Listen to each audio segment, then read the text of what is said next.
اس کی تاریخ تو پرانی ہے، یہ نئی نہیں ہے. شیطان کے پجاریوں نے ہی دنیا میں سب سے پہلے پورنوگرافی کو شروع کیا تھا.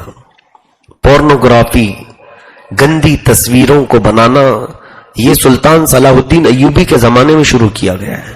صلاح الدین ایوبی، ان کے جو نوجوان سپاہی تھے ان کی تو حالت ایسی تھی اللہ پر. سوچو آپ، 12,000 کی تعداد میں لوگ تھے اور 4 لاکھ عیسائیوں کے ساتھ لڑ رہے تھے. 12,000 کہاں، 4 لاکھ کہاں.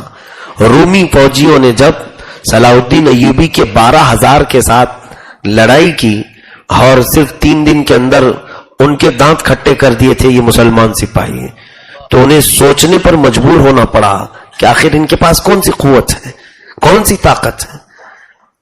شہادت ہے مطلوب و مقصود مومن، نہ مال غنیمت نہ کشور کشائی. سچ کہا ہے کہ مومن جو لڑتا ہے اس کا صرف اور صرف مقصود شہادت حاصل کرنا ہے.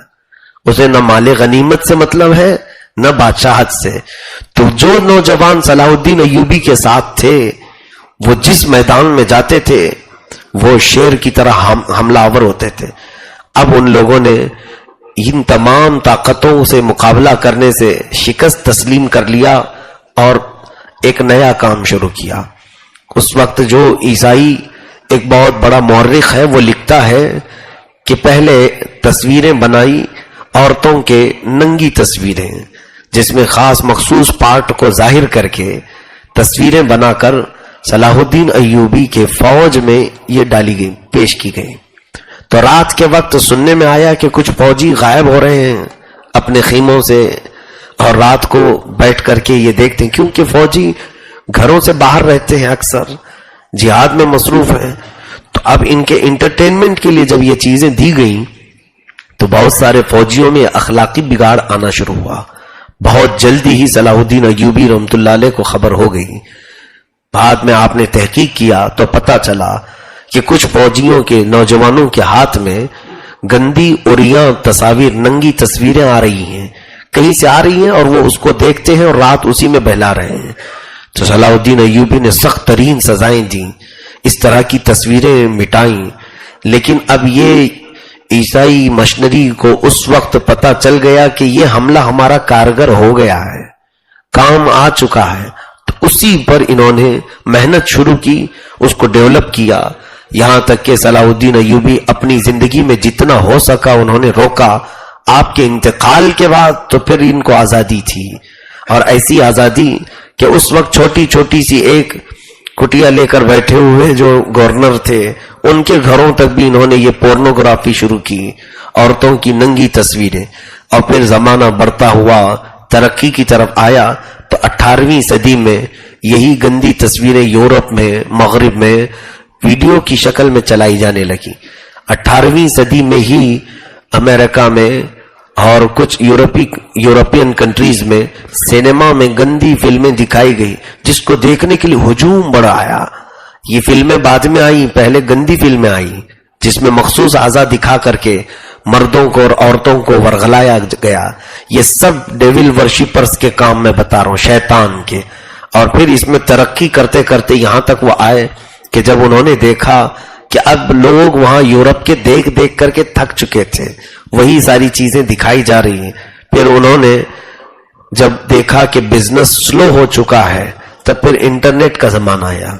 انٹرنیٹ جب آیا تو انٹرنیٹ میں انہوں نے لوگوں کے ہاتھوں تک پہنچانے کے لیے باضابطہ کئی ایسے خوبصورت جوڑوں کو خریدا، نوجوانوں عورتوں کو بھی، نوجوان مردوں کو بھی، اور ان سے گندے کام کروا کر اس کی ویڈیو بنا کر اپلوڈ کرنا شروع کیا، اور بھاری قیمت وہ ایکٹر اور ایکٹریس کو دینا شروع کیا.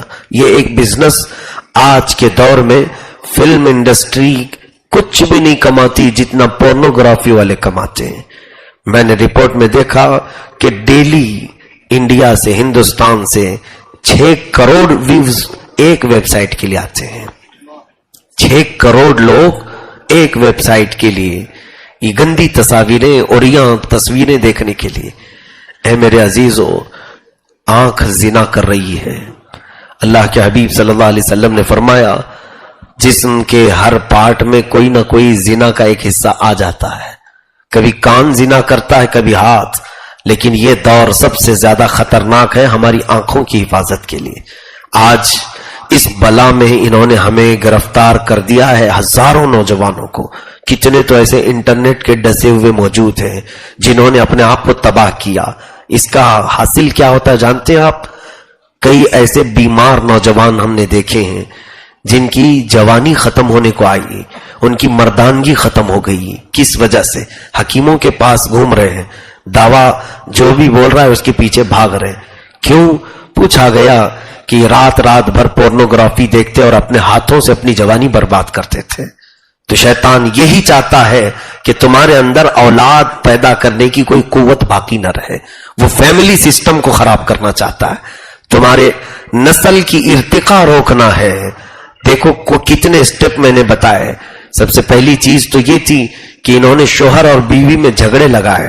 یورپ میں تو یہ سب عام سی بات ہے، طلاق کو عام کر دیا کہ زندگیاں ختم ہو۔ پھر انہوں نے شادی کو بھی ختم کیا، وہ بھی عام ہو گیا۔ پھر رشتوں میں شادی کرنے کا رواج جاری کر دیا گیا، بہن بھائی شادی کر لے، ماں بیٹا چاہے شادی کر لے۔ ہالینڈ میں چل رہا ہے، معاذ اللہ رب العالمین۔ یہ پورا کا پورا سسٹم تباہ۔ وہاں کبھی ایسا ہوتا ہے کہ آپ اندازہ کرو، ایک لڑکا اپنی ماں سے شادی کر کے رہ رہا ہے، ماں سے شادی کر کے رہ رہا ہے۔ وہ ہونے والے بچے کو، وہ بچہ کس کو باپ کہے گا، کس کو ماں کہے گا، اور پھر دادی کون ہے؟ یہ پورا کا پورا خاندانی نظام تباہ ہو برباد۔ اسی سلسلے میں ایک دو نہیں، ہزاروں چیزیں یہاں کی جا رہی ہیں، ہزاروں چیزیں۔ مردوں کا اختلاط، عورتوں کا شہوت کے لیے اختلاط، اور انہیں ننگا کر کے بازاروں میں لانا، عورتوں کو مردوں کے لیے زینت بنا کر کے پیش کرنا۔ کتنے یہاں پر راستے گمراہی کے کھلے ہوئے ہیں، اور ہمارے بچے بچنے کے لیے ایک راستہ بھی نہیں ڈھونڈتے ہیں۔ ایک مرتبہ بھی کوئی آ کر یہ نہیں سوال کرتا۔ سارے سوال طلاق کے ہی ہوتے ہیں، سارے سوال اپنے بزنس نہ ہونے کے ہی ہیں۔ اکثر لوگوں کی شکایت کیا ہے؟ دھندا نہیں چل رہا ہے، بیماری ہے، بچے بات نہیں سن رہے ہیں۔ لیکن کبھی یہ کیوں نہیں پوچھا کہ ہزاروں گناہ آس پاس منڈلا رہے ہیں، میری آنکھوں کی حفاظت کے لیے بھی کوئی وظیفہ بتا دیجیے۔ کیا سب کی بچی ہوئی آنکھیں؟ آج یہ حال تو یہ ہے کہ آنکھ نیچے کر کے چلو تو گاڑیوں سے ایکسیڈنٹ ہونے کا اندیشہ ہے، کھول کر کے چلو تو ایمان کا ایکسیڈنٹ ہونے کا اندیشہ ہے۔ کیا یہ دونوں چیزیں نہیں ہیں؟ جان بھی ہماری محفوظ نہیں، ایمان بھی محفوظ نہیں۔ جان جانے کا خطرہ ہے، آنکھ بند کر کے کہاں چلیں گے ہم؟ کھول کر کے چلیں تو ایمان جانے کا خطرہ ہے۔ ہر دیوار پر انہوں نے ننگی تصویریں لگائی۔ اس سے کیا ہوتا ہے اب اندازہ کرو۔ ہمارے اندر اللہ رب العزت نے مومن کو ایک نور عطا کیا ہے، مومن کو اللہ تعالیٰ نے ایک نور عطا کیا، اور میرے آقا صلی اللہ علیہ وسلم نے اس نور کی فضیلت میں فرمایا ہے اتقوا فراست المؤمن فإنه ينظر بنور اللہ۔ اے لوگو، مومن کی فراست، اس کی حکمت سے ڈرو، اس لیے کہ مومن جب بھی دیکھتا ہے تو اللہ کے نور سے دیکھتا ہے، اللہ کے نور سے دیکھتا ہے۔ آپ ہمارے پاس آئے، ایک تو آپ کا چہرہ دکھ رہا ہے مجھ کو، اور ایک کیفیت ہماری یہ ہے کہ ہم آپ کا دل بھی دیکھ رہے ہیں۔ یہ ہے نور الہی سے دیکھنا۔ آپ چل کر کے آئے ہمارے پاس، بولے کچھ نہیں، آپ کے بولنے سے پہلے ہم نے آپ کے دلوں کے حالات بیان کر دی، یہ نور الہی سے ہم نے دیکھا۔ تو وہ ہر مومن کو حاصل ہے، لیکن وہ نور ضائع کب ہوتا ہے؟ جب یہ آنکھیں آوارہ ہوتی ہیں، جب یہ ہماری آنکھیں بے حیا ہوتی ہیں، اور شیطان مردود یہی چاہتا ہے کہ ہماری آنکھوں کا وہ نور ختم کر دیا جائے۔ پھر آپ سوچو، ان آنکھوں کو دیکھنے کے لیے اب ہم تمنا کریں گے کہ اللہ ہمیں رسول پاک کے چہرے کی زیارت عطا کر۔ ہم یہ تمنا کریں گے کہ رب ذوالجلال ہمیں تو اپنی کائنات کی قدرت کے مشاہدے دکھا دے۔ کس ہم ہمت کے ساتھ، کس جرأت کے ساتھ مولا کی بارگاہ میں کہیں گے؟ عزیزان گرامی، ایک بہت ہی ذمہ داری کی بات میں بچوں کے حوالے کر جا رہا ہوں۔ تمہارے پاس جو کچھ بھی ہے دیکھنے کے لیے، یہ مت سمجھنا کہ تمہارا پورا کنٹرول ہے موبائل پر، انٹرنیٹ پر۔ میں جو ویب سائٹ چاہوں وہ نکال لوں اور دیکھتا بیٹھوں، مجھے کون کیا کرنے والا۔